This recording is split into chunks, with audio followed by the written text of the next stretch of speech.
أعوذ بالله من الشيطان الرجيم.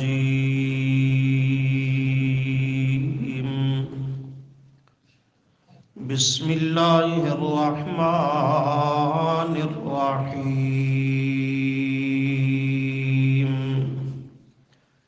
والذين يمسكون بالكتاب وأقاموا الصلاة إنا لا نضيع أجر المصلحين. صدق الله العظيم. اللهم صل على محمد وعلى آل محمد كما صليت على إبراهيم وعلى آل إبراهيم إنك حميد مجيد. اللهم بارك على محمد وعلى آل محمد كما باركت على إبراهيم وعلى آل إبراهيم إنك حميد مجيد. استغفر الله لا حول.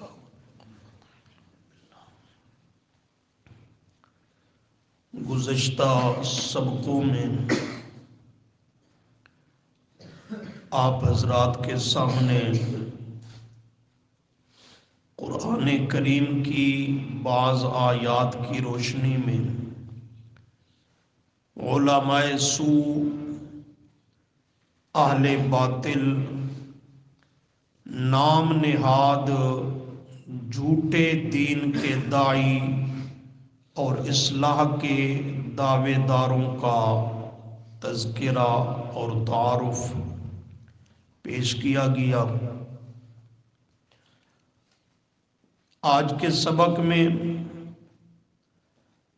جو اللہ کے ہاں صحیح معنوں میں دین کے داعی، لوگوں کی اصلاح کرنے والے مصلحین، ان کا تعارف، پہچان اور ان کے اوصاف پر بعض گزارشات. یہ جو آیت کریمہ آپ کے سامنے تلاوت کی گئی، نامہ پارہ سورۃ الاعراف، آیت نمبر 170، اس میں یہی مضمون بیان ہو رہا ہے. فرمایا والذین، کرو مانا، اور وہ لوگ، یمسکون، جو تھامتے ہیں، مضبوطی سے پکڑتے ہیں، بالکتاب، اللہ کی کتاب کو. نمبر 2، وَأَقَامُوا الصَّلَاةَ، اور قائم کرتے ہیں نماز کو. تو نتیجہ، اِنَّا، بے شک ہم، لا نضیع، نہیں ضائع کرتے، اجر، بدلہ، مزدوری، المصلحین، ایسے اصلاح کرنے والوں کی، ایسے اصلاح کرنے والوں کی مزدوری، اجر کو ہم ضائع نہیں کرتے کہ انہیں پورا پورا اجر اور بدلہ عطا فرمائیں گے. اب ذرا اس آیت پہ غور کرو، تدبر فرماؤ. اللہ نے اس کے آخری جملے میں یہ صاف ذکر کر دیا کہ جن میں یہ صفتیں اور خوبیاں پائی جائیں، ان کا جو اجر ہے، ان کا جو ثواب ہے، دنیا کے اندر سعی اور محنت کرنے کی جو ان کی مزدوری اور اجرت ہے، ہم اس کو ضائع نہیں کریں گے کہ ان کو وہ پورا پورا اجر اور بدلہ اور ثمرہ ملے گا، یہ گارنٹی دے دی۔ اِنَّا لَا نُضِيعُ اجر المصلحین، کہ یہ دنیا میں جو عمل، عبادت، نیکی، سعی، محنت، کوشش کریں گے وہ اللہ کے ہاں مقبول ہوگی، اس پہ اجر مرتب ہوگا، اور قیامت کے دن ان کے اجر کو ضائع نہیں کیا جائے گا بلکہ انہیں پورا پورا اجر ملے گا۔ تو دنیا میں بھی کامیاب اور آخرت میں بھی یہ کیا ہے؟ کامیاب۔ اور ہیں المصلحین، کیا کرنے والے؟ اصلاح کرنے والے، اپنی بھی اول اور دوسروں کی، عوام اور پبلک کی بھی بعد میں۔ اب اس کو پہچانو، ان کے اندر صفتیں اور خوبیاں کون سی ہیں کہ یہ کامیاب مصلح اصلاح کرنے والے ہیں۔ تو دو صفتیں اور خوبیاں اس مقام پہ اللہ نے ذکر کی۔ پہلی، یمسکون بالکتاب، تمسک بالکتاب، اللہ کی کتاب کو مضبوطی سے پکڑتے ہیں، تھام لیتے ہیں۔ کیا مانا؟ یہ اللہ کی کتاب ہے، اس کو مضبوطی سے پکڑ لینا۔ مطلب کیا ہے تمسک کا؟ مضبوطی سے پکڑنا، سمجھنا اور سمجھانا، عمل کرنا اور لوگوں کو اس کی ترغیب اور حکم کرنا۔ تو یہ پہلی بنیاد ہے۔ ایک تو لفظ ذکر کیا یمسکون، مضبوطی سے تھامتے ہیں، مضبوطی سے اس کو پکڑتے ہیں۔ ایک ہے شے کو عام نارمل روٹین میں پکڑ لینا، ایک ہے اس کو مضبوطی سے چنگل لگانا، مضبوطی سے پکڑنا، تھام لینا۔ اس کی نوبت کب آتی ہے؟ جب چھوٹ جانے کا اندیشہ ہو۔ ایسے ہی ہوتا ہے نا، جب چھوٹ جانے کا خطرہ اور اندیشہ ہو تو پھر آدمی شے کو مضبوطی سے پکڑتا ہے کہ کہیں میرے ہاتھ سے چھوٹ نہ جائے، ضائع نہ ہو جائے۔ اللہ نے پہلے لفظ میں نقطہ سمجھا دیا کہ یہ کام آسان نہیں ہے۔ یمسکون بالکتاب، تمہارے ہاتھوں میں میری کتاب تب رہے گی کہ جب اس کو مضبوطی سے تھامو گے۔ خطرے سے آگاہ کر دیا کہ اس سے تمہیں دور کرنے کے لیے طرح طرح کے ہتھ کنڈے استعمال کیے جائیں گے، اور کوشش کی جائے گی تم اللہ کی کتاب سے دور ہو جاؤ، اس کو بیان کرنے سے باز آ جاؤ، اس کے درس و تدریس سے باز آ جاؤ، اس کے مسائل کو کھول کر بیان کرنے سے باز آ جاؤ۔ یہ طرح طرح کی کوششیں کی جائیں گی، اور اس کے رخ دو ہوتے ہیں۔ ایک ہوتا ہے طمع، لالچ، ایک ہوتا ہے روب، ڈراوا، دھمکیاں۔ یہ رخ دو ہوتے ہیں۔ یا تو طمع اور لالچ دیا جاتا ہے کہ لالچی مزاج وہ اس ظاہری نفع کو دیکھ کر مقصد کو چھوڑ دیتا ہے، اور یا اس پہ روب ڈالا جاتا ہے، اسے دھمکیاں دی جاتی ہیں، ڈرایا دھمکایا جاتا ہے کہ خوف زدہ ہو کر، مرعوب ہو کر اللہ کی کتاب اور مقصد کو چھوڑ دے گا۔ فرمایا یمسکون، اس کو مضبوطی سے تھامو کہ کسی شے کا لالچ اور طمع وہ تمہیں اللہ کی کتاب سے دور نہ کر سکے، اور کسی کا ڈر، روب اور خوف وہ بھی تمہیں مرعوب نہ کر سکے، اللہ کی کتاب سے تمہیں دور نہ کر سکے۔ اور ساری دشمنی یہی ہوتی ہے۔ آج بھی غور کر کے دیکھ لیں معاشرے میں، آج اللہ کی کتاب کو خدا نہ کرے نہ کرے، کبھی نہ کرے، آدمی چھوڑ دے، اختلاف کس چیز کا ہے بھائی؟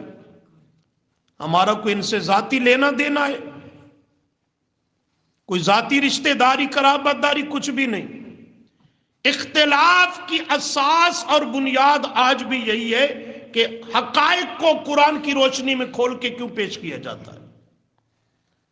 تو فرمایا یہ تم سے چھڑوانے کی کوشش کریں گے، لیکن یمسکون، میرے دین کے سچے دائی اور مصلح کے لیے لازم ہے اسے مضبوطی سے تھامے، اس پہ ڈٹ کر رہے اور استقامت کے ساتھ رہے کہ حالات کچھ بھی ہوں، لوگوں کا رد عمل کچھ بھی ہو، کسی شے کی وہ پرواہ نہ کرے۔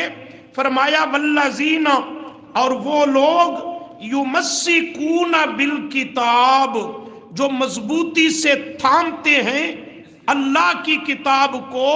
نمبر 2 وَأَقَامُوا الصَّلَاةَ، قائم کرتے ہیں کس کو؟ نماز کو۔ ایک تو لفظ یمسکون پہ بات عرض کر دی، دوسرا بالکتاب میں اصلاح عقیدہ کا سبق ہے، اصلاح ایمان اور عقیدہ کا سبق ہے، اور اقام الصلاۃ میں اصلاح اعمال کا ذکر ہے۔ اللہ کی کتاب کو مضبوطی سے تھامتے ہیں، یعنی خود بھی اس کے مطابق ایمان عقیدہ رکھتے ہیں اور لوگوں کو بھی اسی کی تعلیم دیتے ہیں۔ یہ اصلاح ایمان ہے، اصلاح عقیدہ ہے۔ اور نمبر 2 اقام الصلاۃ، نماز کو قائم کرتے ہیں، یہ اصلاح اعمال ہے۔ دونوں چیزوں کی اصلاح کرتے ہیں، ایمان عقیدے کی اور ان کے اعمال کی بھی۔ اقام الصلاۃ، خود بھی نماز کو قائم کرتے ہیں اور دوسروں کو بھی اس کی تعلیم اور اس کا امر حکم کرتے ہیں۔ یہ 2 خوبیاں ہیں ان میں، ایمان کی اصلاح، عمل کی اصلاح۔ لیکن ترتیب ذرا آیت میں دیکھو، پہلے دعوت کس چیز کی اور اصلاح کس چیز کی؟ نماز کی جائے گی۔ یہ ترتیب کو سمجھو، قرآن ترتیب سمجھا رہا ہے۔ پہلے ہوگا یمسکون بالکتاب، قرآن کے ذریعے اپنے ایمان اور عقیدے کی اصلاح اور درستگی کرنی ہوگی۔ جب ایمان درست ہو گیا اب ہے اقام الصلاۃ۔ یہاں معاشرے میں ترتیب بدلی ہے، کفر کرنے والے کو اعمال کی دعوت دی جا رہی ہے، شرک کرنے والے کو اعمال کی دعوت دی جا رہی ہے۔ بھئی جب تک وہ کفر و شرک چھوڑ کر اللہ کی کتاب کو مضبوطی سے نہیں تھامے گا، اس کے مطابق ایمان عقیدہ نہیں رکھے گا، تب تک اس پہ کوئی عمل اللہ کی طرف سے فرض اور اس کو مکلف اللہ نے عمل کا نہیں بنایا۔ اس لیے قرآن ترتیب سمجھاتا ہے، لوگوں کی اصلاح کرنے والا مصلح سب سے پہلے لوگوں کے عقائد کی اصلاح کرنی ہوگی، ایمان کی اصلاح کرنی ہوگی، اور وہ ہوگی تاریخ سے، روایتوں حکایتوں سے، قصے کہانیوں سے، خوابوں سے نہیں، وہ ہوگی بالکتاب، اللہ کی کتاب سے ہوگی۔ نبی علیہ السلام کی سیرت عین اسی کے مطابق ہے۔ آپ کا مکی دور دیکھیں، نبوت کا جو آپ کا عرصہ ہے 23 سال کا، اس کے 2 ہی حصے ہیں، یا مکی دور ہے یا مدنی دور ہے۔ مکی دور پورے پہ غور کر کے دیکھ لیں، نظر ڈال لیں، اس میں یہی یمسکون بالکتاب ہے۔ اس میں نماز فرض، روزہ فرض، حج زکوٰۃ فرض، جہاد کی اجازت نہیں۔ ان فرائض میں سے ایک نماز مکی دور کے اخیر پہ جا کے فرض ہوئی معراج کے موقع پر، مگر اس کے بھی دیگر تمام تر احکامات وہ بھی ہجرت کے بعد مدینہ میں ہیں۔ نفس نماز اور اس کی فرضیت ہے ہجرت سے پہلے، لیکن وہ بھی مکی دور کے اخیر میں۔ یہ جو 13 سال آپ صلی اللہ علیہ وسلم کے مکی زمانہ اور دور ہے، اس میں ایک ہی مسئلہ ہے، اللہ کے ساتھ ایمان کو خالص اور مخلص بنا لو۔ ایمان اور عقیدے کی اصلاح کا سبق ہے، اور صرف اللہ کی کتاب قرآن مقدس کے ذریعے اس کی تعلیم و ارشاد ہے، تو یہی ہے یمسکون بالکتاب۔ ہاں، جب ایمان کامل اور کندن بن گیا تو اب باقی فرائض میں سب سے پہلا فریضہ وہ ہے نماز کو قائم کرنا، پڑھنا نہ، کیا کرنا؟ قائم کرنا۔ پڑھنا اور قائم کرنا، بارہا عرض کرتا رہتا ہوں، قائم کرنا ٹھیک وقت پر خشوع و خضوع کے ساتھ، دل و دماغ کی توجہ کے ساتھ اور پرسکون ہو کر کے نماز کے حقوق کا لحاظ رکھ کر نماز کو عبادت سمجھ کر ادا کرنا، یہ ہے اقامت صلاح، نماز کا قائم کرنا۔ تو یہی قرآن نقطہ سمجھا رہا ہے کہ سچا مصلح وہ ہوگا، اس کی پہلی نشانی کہ اللہ کی کتاب لوگوں کے سامنے بیان کرے گا، اپنا ایمان عقیدہ بھی کتاب اللہ کے مطابق اور لوگوں کے سامنے بھی اللہ کی کتاب کو پیش کرے گا۔ اور دوسری صفت یہ ہے کہ اول لوگوں کو ایمان اور عقیدے کا سبق سمجھائے گا، اس کی دعوت و تبلیغ، اس کی اصلاح شروع ہوگی ایمان سے، عقیدے کے مسائل سے، یہ دوسری صفت اور خوبی ہے۔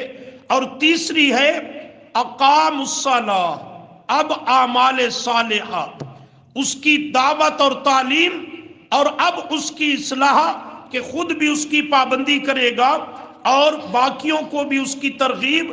تو انا لا نضیع اجر المصلحین، ایسے اصلاح کرنے والوں کا اجر اللہ ضائع نہیں کرتا۔ آسان کر لیں، اس عنوان پہ چلے تو بات لمبی ہو جائے گی۔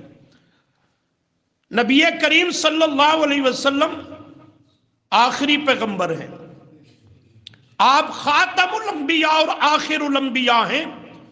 آپ کے بعد جو نبوت والی ذمہ داری تھی، دین کا دعوت و ارشاد، اس کا دفاع اور تحفظ، وہ آپ کی امت کے ذمہ ڈالی گئی۔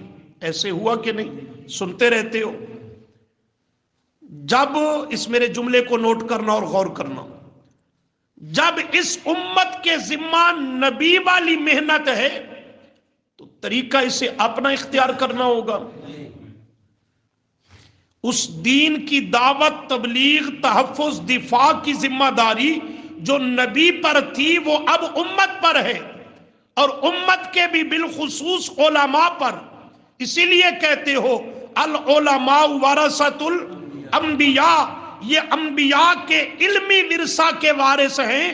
تو جب ان پر یہ ذمہ داری، انہیں یہ اعزاز اور منصب ملا ہے، تو اس کی ادائیگی میں کیا خیال ہے؟ مرضی کرنی ہوگی، جیسے جی میں آئے گا ویسے نہیں۔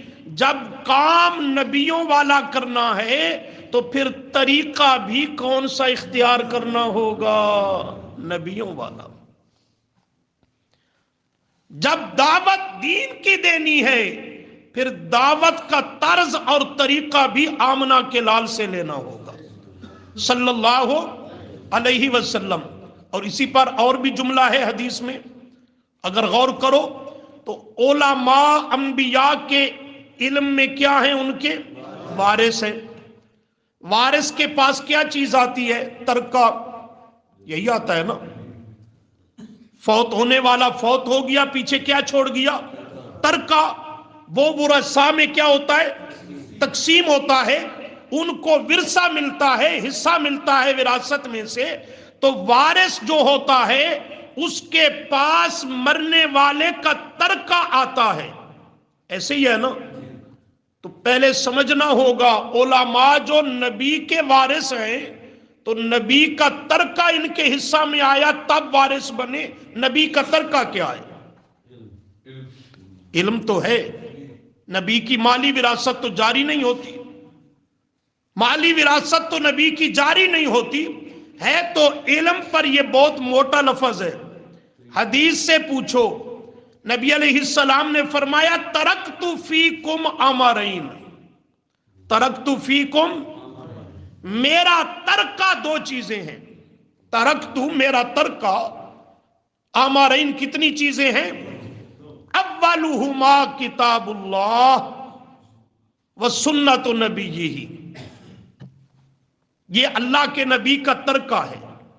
اس میں اول کتاب اللہ، اللہ کی کتاب قرآن مقدس، اور یہاں وہی مضمون ہے والذین یمسکون بالکتاب، اور نمبر 2 وہ سنت نبی ہی، اس کے نبی کی سنت، یہ نبی کا طریقہ ہے۔ اور سنت کا تعلق ہوتا ہے احکام سے، اعمال سے، عبادات سے، اور یہاں اس کا جامع جملہ ذکر کیا وَأَقَامُوا الصَّلَاةَ۔ دیکھ رہے ہو آیت کی ترجمانی ہے، تو یہ نبی کا طریقہ ہے۔ اب معاشرے میں ڈھونڈنا یہ ہے، یہ نبی کا طریقہ کس کے پاس ہے؟ العلماء ورثۃ الانبیاء تو مشہور ہے، پر آپ کو پچھلے سبقوں میں یہی عرض کیا کہ سب نہیں، کئی جھوٹے بھی ہیں۔ علماء حق ہیں جیسے، ویسے ہی برابر اور مقابل کے علماء سو، برے اور ناخلف نالائق بھی ہیں۔ تو ڈھونڈنا ہوگا کہ ہم نے جب جانچنا اور پرکھنا ہے سچا مصلح کون ہے، تو اس کے لیے یہ معیار اور کسوٹی ہے، جس کے پاس نبی کا طریقہ ہے وہی پیغمبر کا سچا وارث ہے، وہ سچا قوم کا مصلح ہے، سچا دین کا دائی ہے۔ اور جس کے پاس نبی کا طریقہ نہیں، تو اسے نبی کی وراثت سے حصہ ملا نہیں۔ جب نبی کی وراثت سے اسے حصہ ہی نہیں ملا تو وہ اہل حق سے خود الگ ہو گیا۔ نبی کے طریقے سے محروم ہونا، یہی اس کے جھوٹے ہونے کے لیے کافی بات ہے۔ کچھ سمجھ آتی ہے کہ نہیں آتی؟ اب معاشرے میں غور کرو کہ جس کے پاس اللہ کی کتاب ہے، جس کے پاس اللہ کی کتاب ہونے کا کیا معنی؟ اس نے گھر میں سجا کے خوبصورت مقام پہ رکھی ہوئی ہے بس نہیں، خود بھی کتاب اللہ پر ایمان اور عقیدہ، اور قوم کے سامنے بھی بیان کرتا ہے اللہ کی کتاب کو، قرآن کو بیان کرتا اور اس کے مسائل کو پیش کرتا ہے، اللہ کی کتاب کی تعلیمات کو عام کرتا ہے۔ اور دوسرا سنت نبی ہی، یہ ذرا پہلے سے بھی بڑھ کر مشکل مرحلہ ہے۔ وہ خود بھی پیغمبر کی سنت پہ کھڑا ہو اور قوم پبلک سے بھی پیغمبر کی سنت پہ عمل کروائے، اور جس کا گزارے کل تیجے ساتے جمعرات درود دلوانے پر ہے، آیا ہوا ہے مردے بخشوانے جمعرات کے دن، تو وہ کیا خیال ہے، سنت پہ کھڑا ہے یا بدعت پہ کھڑا ہے؟ بدعت پہ کھڑا ہے۔ جس کا ایمان عقیدہ قرآن کے مطابق نہیں، وہ پیغمبر کے طریقے سے محروم ہے۔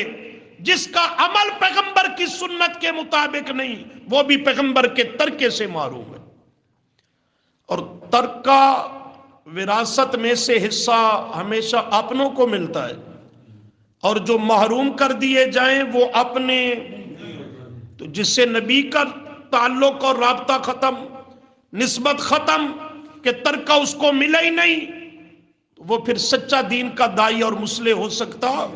یہ آسان جملہ ہے۔ نبی کا ترکہ یہ دو چیزیں ہیں، جس کے پاس یہ دیکھو کہ وہ خود ایمان عقیدہ قرآن کے مطابق، عمل اس کا سنت کے عین مطابق، سمجھو دین کا سچا دائی ہے، اسے اپنا مصلح بنا لو۔ اور جس کے پاس ان میں کہیں گڑبڑ ہے، اس کا ایمان عقیدہ قرآن کے مطابق نہیں اور اس کا عمل سنت کے مطابق نہیں، اس کو اپنا مصلح کبھی نہ منتخب کرنا۔ تو عرض یہ کر رہا تھا کہ جب وہ منصب سنبھالنا ہے نبی کا دعوت و تبلیغ والا، تو پھر طرز اور طریقہ بھی کون سا لینا ہوگا؟ نبی والا۔ اب دیکھنا یہ ہے کہ اللہ کے محبوب صلی اللہ علیہ وسلم کے دین کی دعوت میں کیا طریقہ اور رنگ تھا تاکہ ہم بھی وہی اپنائیں۔ تو اس میں 3 نکتے ہیں، 3 نکات، خلاصہ اور سب کا جامع۔ کتنے نکات ہیں نبی کی دعوت میں؟ 3۔ سب سے پہلا اخلاص ہے، قوم کی ہمدردی، غمخواری، خیر خواہی، اور وہ حد درجے تک، انتہا درجے کی، اس قدر کہ اللہ تسلی دیتا ہے میرے محبوب صلی اللہ علیہ وسلم کہیں ان نہ ماننے والوں کے غم اور فکر میں آپ افسوس اور احساس کرتے کرتے کہیں اپنی جان بھی نہ دے بیٹھے. آپ جاتے اللہ کا قرآن پیش کرتے، وہ آگے سے پتھر مارتے، گالیاں بکتے، پھبتیاں کستے، طرح طرح کی توہین اور ہتک کرتے. اس کی میرے آقا کو پرواہ کوئی نہیں کہ میرے ساتھ کیا کچھ ہوا. پھر بھی ان کے نہ ماننے پر آپ فکر مند رہتے، غم زدہ ہوتے کہ یا اللہ اگر اسی حال میں ان پہ موت آ گئی تو سیدھے جہنم میں چلے جائیں گے. تو اللہ تسلی دیتا ہے، میرے محبوب صلی اللہ علیہ وسلم اس قدر غم نہ کرو. آپ کے ذمہ منوانا تو نہیں، پہنچانا ہے. آپ اپنا فرض ادا کرتے جاؤ، باقی ان کا معاملہ میں رب کے سپرد ہے. لیکن آپ کا اخلاص اتنا کامل، اتنا مکمل، قوم کی ہمدردی اور خیر خواہی کہ ان کے نہ ماننے پر آپ اس قدر غمگین ہو جاتے تھے. تو آپ کی دعوت میں پہلی چیز کیا ہے؟ کہو اخلاص. کیا چیز ہے؟ اللہ ہمیں بھی نصیب فرمائے. دیکھو ذرا 15واں پارہ سورہ کہف، صفحہ 468 468. سورہ کہف آیت نمبر 5 کے بعد 6، صفحے کے شروع سے 5ویں لائن، 5ویں سطر. مل گیا جی؟ فَلَعَلَّكَ بَاخِعٌ نَفْسَكَ عَلَىٰ آثَارِهِمْ إِن لَّمْ يُؤْمِنُوا بِهَٰذَا الْحَدِيثِ آسفا. سمجھنا، فَلَعَلَّكَ پس شاید کہ میرے محبوب صلی اللہ علیہ وسلم، باخعن آپ دے دیں گے، نفسا کا اپنی جان، علی آثارہم ان کے آثار پر، یعنی انکار اور اعراض، منہ پھیرنے پر آپ شاید اپنی جان دے بیٹھیں گے. ان لم یؤمنو کہ وہ نہیں ایمان لاتے، بہذا الحدیث ساتھ اس حدیث کے، مراد قرآن ہے. حدیث کا لفظی معنی بات، قول. یہاں اللہ کی بات، اللہ کا قول مراد ہے، اور وہ پورے قرآن 30 پارے ہیں. بہذا الحدیث ساتھ اس قرآن کے، آسفن افسوس کرتے کرتے، شاید کہ آپ اپنی جان دے بیٹھیں گے میرے پیغمبر ان کے اعراض اور انکار کرنے پر کہ یہ ایمان اس قرآن کے ساتھ نہیں لاتے. آسفن افسوس کر کر کے آپ کہیں اپنی جان دے بیٹھیں گے. میرے محبوب صلی اللہ علیہ وسلم اتنا غمگین اور پریشان ہونے کی ضرورت نہیں ہے. اور سورہ فاتر کے دوسرے رکوع میں جملہ دیا، فرمایا فلا تذهب نفسک علیہم حسرات. فلا تذهب نفسک، میرے پیغمبر کہیں آپ کی جان ہی نہ چلی جائے، علیہم ان پر، حسرات حسرت اور افسوس کر کر کے، اس کے نتیجہ میں کہیں آپ کی جان ہی ان پہ افسوس اور حسرت کر کر کے چلی نہ جائے. اس لیے میرے پیغمبر اتنا غم زدہ ہونے کی ضرورت نہیں ہے. یہ آپ کے اخلاص کے کمال کو بیان کیا. 11ویں پارے میں ذرا دیکھیں ایک مقام، سورہ توبہ کی آخری آیت،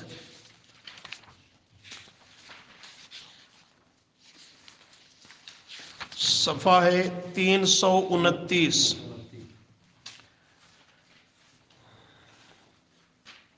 سورہ توبہ کی آخری 2 آیتیں، سورہ توبہ آیت 128. مل گیا جی؟ لَقَدْ جَاءَكُمْ رَسُولٌ مِّنْ أَنفُسِكُمْ. لَقَدْ البتہ تحقیق، جَاءَكُمْ آئے تمہارے پاس، رسول ایک عظیم الشان رسول، من انفسکم تمہارے نفسوں میں سے، یعنی تمہاری جنس میں سے، تم بھی انسان، آنے والا پیغمبر بھی انسان، من انفسکم اے من جنسکم، کس شان کے ساتھ آیا؟ فرمایا عزیز، بہت بھاری، ناگوار اور گراں گزرتی ہے، علیہ اس پر، علیہ اس پر، ما جو، انتم ناگوار اور بھاری گزرے تم پر، جو تم پر بھاری اور ناگوار چیز گزرتی ہے پیغمبر پر، عزیز علیہ، اس سے کہیں زیادہ پیغمبر پہ وہ بھاری اور ناگوار گزرتی ہے۔ اتنی شفقت، اتنا اپنی امت سے تعلق اور قرب کہ فرمایا جو چیز تم پہ ناگوار گزرتی ہے پیغمبر پہ وہ چیز اس سے بھی زیادہ ناگوار گزرتی ہے۔ کیا سمجھے ہو؟ امتی کو تکلیف میں پیغمبر دیکھتا ہے تو پیغمبر کا وہ امتی اتنی تکلیف محسوس نہیں کرتا جتنی اس کی وجہ سے اللہ کا پیغمبر تکلیف محسوس کرتا ہے۔ یہ امتی کو اتنا درد اور تکلیف نہیں ہوتی جتنی اس کو درد میں دیکھ کر پیغمبر کا دل دکھی ہو جاتا ہے۔ اتنا قرب، شفقت کوئی والد بھی اولاد کے لیے نہیں پیش کر سکتا، کوئی ماں اپنی اولاد کے لیے نہیں پیش کر سکتی۔ تو فرمایا عزیز، بہت ناگوار اور بھاری گزرتی ہے، علیہ اس پیغمبر پر، ما جو، انتم تم پہ بھاری اور ناگوار گزرے وہ پیغمبر پر تمہاری تکلیف تم سے بھی زیادہ تکلیف دے پیغمبر پہ ثابت ہوتی ہے۔ نمبر 2، حریص، بہت حریص ہے اللہ کا پیغمبر، علیکم تم پر، یعنی تمہاری خیر خواہی اور بھلائی میں، پیغمبر تمہاری خیر خواہی اور بھلائی میں۔ فرمایا حریص، بہت زیادہ حریص ہے، آرزو مند رہتا ہے، تمہاری کوئی تکلیف اسے برداشت نہیں ہوتی، اور تم سے کوئی خیر اور بھلائی رہ جائے کہ تم اس سے محروم ہو جاؤ، یہ بھی پیغمبر سے تکلیف برداشت نہیں ہوتی۔ وہ تمہیں آسانی میں دیکھنا چاہتا ہے، ہر خیر اور بھلائی سے تمہیں مالا مال دیکھنا چاہتا ہے۔ اور امام قرطبی آگے نکل گئے رحمہ اللہ، وہ تفسیر قرطبی میں اس کی بہت خوبصورت تعبیر ذکر کرتے ہیں۔ وہ فرماتے ہیں عزیز علیہ ما عنتم، جو چیز کل قیامت کے دن تم پہ ناگوار اور مشکل گزرے پیغمبر ابھی سے اس کو تمہارے لیے ناگوار اور مشکل محسوس کرتا ہے۔ فرماتے ہیں وہ چیز ہے تمہارا قیامت کے دن جہنم میں جانا، لیکن تم تو جب جاؤ گے تو تمہیں وہ ناگوار گزرے گی، جہنم میں جاؤ گے تو ابھی سے تو بے دین آدمی کو احساس ہی نہیں ہوتا نا، لیکن پیغمبر تو سمجھ رہا ہوتا ہے کہ گمراہی کے راستے پہ چل رہا ہے، انجام کار اس کا کیا ہے۔ فرمایا پیغمبر کو تمہارا جو کل کو جہنم میں پہنچ کر ناگواری ہوگی ابھی سے پیغمبر کڑتا اور فکر کرتا ہے، اور تم سے زیادہ پیغمبر کو یہ ناگواری ہے کہ یہ کل کو جہنم کا ایندھن کیسے بن جائے گا۔ اور حریص علیکم، پیغمبر تم پہ حریص ہے کہ تم زیادہ سے زیادہ اللہ کی جنت کے لائق اور مستحق بن جاؤ، اس بات کا پیغمبر حرص کرتا ہے۔ اور بالمؤمنین، ساتھ ایمان والوں کے جو مان چکے ہیں مسئلہ پیغمبر کا مشن، ان کے لیے تو پیغمبر رؤوف، بہت شفقت کرنے نرمی کرنے والا ہے، رحیم، بہت مہربانی اور ترس کھانے والا ہے، اتنا اخلاص والا پیغمبر۔ فَإِن تَوَلَّوْا، پس اگر تم وہ منہ پھیر لیں میرے پیغمبر کے مشن کو نہ مانے تو فَقُلْ، بس میرے پیغمبر فرما دیجئے نہیں مانتے تو نہ مانو، حسبی اللہ، حسبی اللہ، یہ وظیفہ بھی ہے، یاد کر لو، اسی حسبی اللہ سے آگے، پچھلے الفاظ نہیں پڑھنے۔ حسبی اللہ، کافی ہے میرے لیے اللہ. کون اللہ؟ اس کا تعارف ہے لا الہ الا ہو، کہ نہیں کوئی لائق عبادت کے، نہیں کوئی لائق سور و پکار کے سوائے اسی کے. علیہ توکلت، اسی ہی پر میں بھروسہ اور توکل کرتا ہوں. وہو اور وہی اللہ رب العرش العظیم، مالک ہے عرش عظیم کا. مالک ہے، ہاں. حسبی اللہ سے آخر تک یہ صبح کی نماز کے بعد 7 مرتبہ پڑھ لیا کرو، اور مغرب کی نماز کے بعد بھی 7 مرتبہ پڑھنے کی عادت بنا لو. حدیث میں ہے جو صبح و شام اس کو 7 مرتبہ پڑھ لیتا ہے، اللہ واقعی حسبی اللہ اس کے لیے کافی ہو جاتا ہے، اس کے لیے کافی ہو جاتا ہے. ہاں مولویوں سے پوچھتے ہو، یہ قرآن کا وظیفہ ہے، ایسے وظیفے مستند پڑھے کرو. پیغمبر کی دین کی دعوت اور قوم کی اصلاح میں پہلا نقطہ کیا ہے جی؟ کیا ہے؟ اخلاص. دوسرا نقطہ سنو، 14واں پارہ سورہ ہجر کا آخر، صفحہ ہے 425.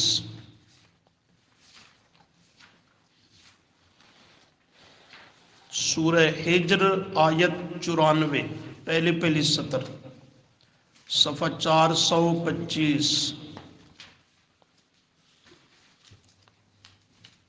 مل گیا جی؟ فاصدع بما تؤمر، مل گئی آیت.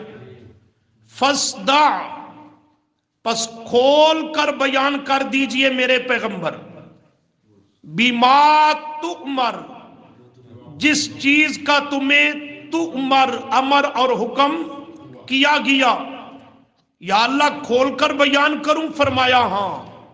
یا اللہ میرے مد مقابل پارٹی، برادری، مشرکین وہ تو اس کو قبول اور برداشت نہیں کریں گے. فرمایا کوئی حرج نہیں. وَآرِز، اور چھوڑ دے میرے پیغمبر، آرز، ان سے منہ مبارک، چہرے انور، رخ مقدس پھیر لیجئے، مطلب ان کی پرواہ مت کیجئے. ان المشرکین، شرک کرنے والوں سے آرز، اعراض کیجئے، ان کی فکر اور ان کے رد عمل کی پرواہ نہ کیجئے. لہذا آپ فاصدع بما تؤمر، فاصدع کا سادہ معنی عرض کیا، کھول کر بیان کر دیجئے، صاف صاف بیان کیجئے. لیکن اصل یہ لغت میں اترے تو فاصدع کا لفظ ہے صدعن سے. کس سے؟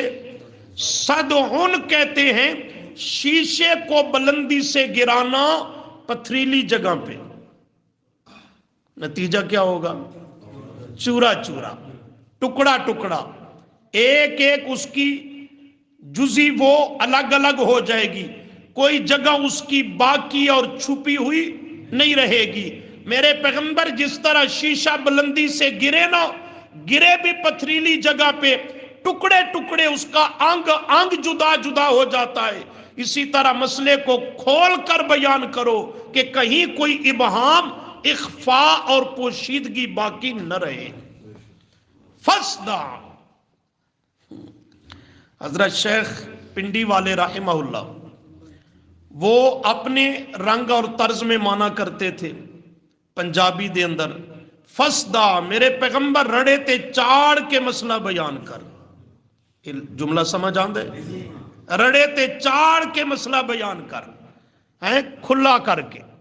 اور ہمارے شیخ رحیم یار خان والے شیخ عبد الغنی رحمہ اللہ الجاجروی بڑے مفسر گزرے ہیں. وہ اپنی، چونکہ وہ علاقہ سریکستان ہے، سریکی دا مانا کر دیان. فاصدع بما تؤمر، میرے پیغمبر مسئلے نو ننگا کر کے بیان کر، اتے کوئی کپڑا پردہ اور غلاف باقی کھول کے بیان کر. فاصدع بما تؤمر، رہے مخالفین مشرکین تو اعرض عن المشرکین، انہاں دی پرواہ نہ کر.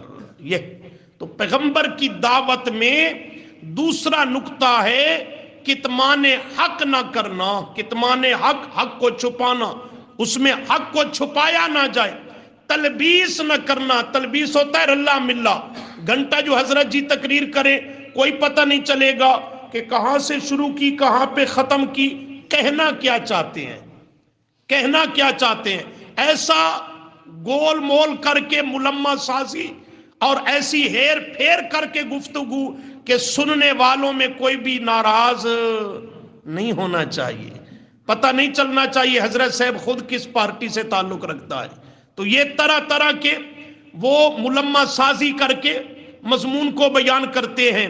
تو فرمایا میرے پیغمبر فَاسْدَعْ بِمَا تُؤْمَرْ, مسئلے کو کھول کر اور واشگاف الفاظ میں بیان کرو کہ اس میں نہ کتمان حق ہو, نہ تلبیس ہو, نہ مداہنت ہو, بلکہ کھول کر مسئلے کو بیان کرو.